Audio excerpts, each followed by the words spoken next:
बंगाल की खाड़ी, अंडमान द्वीप समूह के पास आरव और मेघा, एक नवविवाहित जोड़ा, पोर्ट ब्लेयर से चेन्नई के लिए एक छोटे सी प्लेन से यात्रा कर रहे थे।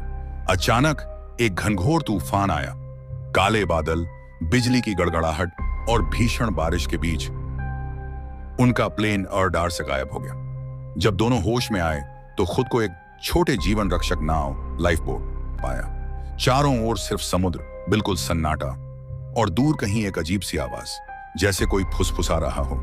2 दिन भटकते भटकते एक रात बिजली की चमक में उन्हें दूर एक पुराना जंग लगा जहाजा दिखा, बीच समंदर में खड़ा, बिल्कुल स्थिर।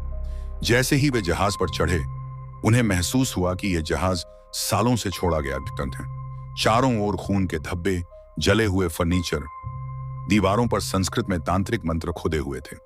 और सबसे डरावना दृश्य था स्टीयरिंग व्हील से बंधा एक कंकाल, उसकी आंखों की जगह गहरे काले गड्ढे और शरीर पर मरे हुए केकड़ों की परत। जैसे ही आरव ने उस कंकाल की रस्सी हटाई, जहाज खुद ब खुद चलने लगा।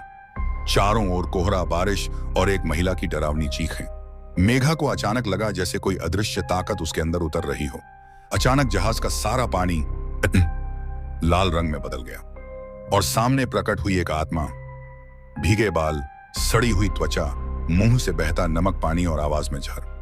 तुम लोग क्यों आए मेरी दुनिया में? इस जहाज पर जिसने भी कदम रखा वो कभी जिंदा नहीं गया। ये आत्मा दरअसल रानी समुद्रिका, एक प्राचीन समुद्री रानी, जिसे 1780 में अंग्रेजों ने इस जहाज पर जिंदा जंजीर से बांध दिया था।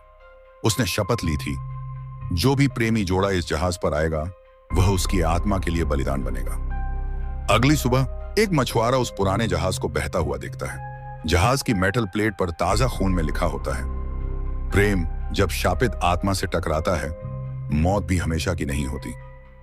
आरव और मेघा का फिर कोई पता नहीं चला, लेकिन बंगाल की खाड़ी में आज भी कहा जाता है कि तूफान की रातों में उस जहाज की घंटियां बजती हैं और कोई फुसफुसाता है, मुझे छोड़कर मत जाओ।